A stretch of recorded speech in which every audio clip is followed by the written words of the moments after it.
Welcome everyone, I would like to show you how to use widgets on iPadOS 15. So with iPadOS 14, the widgets were stuck to this panel on the left hand side and you couldn't move them around. However, now you can move them anywhere on the home screen. So I'm going to be showing you how to add new widgets, how to delete them, all that good stuff. So in order to add a brand new widget, just find any application and long press on it and just keep on holding until we are in wiggle mode. Once you're in wiggle mode, you're going to see a plus button at the top left. Tap on this, and once you're brought here, you can add whichever widget you like. So what I'm going to do is I'm going to go App Store, and I guess we'll use the Today view.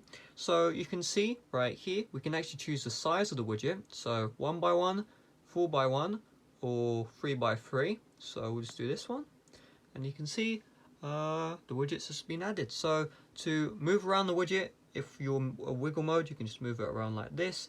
However, if you're not in wiggle mode, just long press and then drag, boom, just like that. In order to remove a widget, if you're in wiggle mode, you just tap on the X.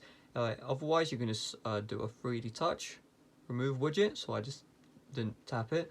Remove widget, remove, and the widget is removed off of your home screen. So if you want to make your own widgets, you can use a tool called Widgetsmith, which is inside the App Store. Widgetsmith is very easy to use. So just go into the App Store, search up Widgetsmith, and you can make your own widgets. So you can have photo widgets and all that cool stuff, which is honestly awesome. So just a quick video, there's not really that much to it. Make sure to leave a like if this video helped you out. Subscribe if you're brand new. See you guys later. Bye bye.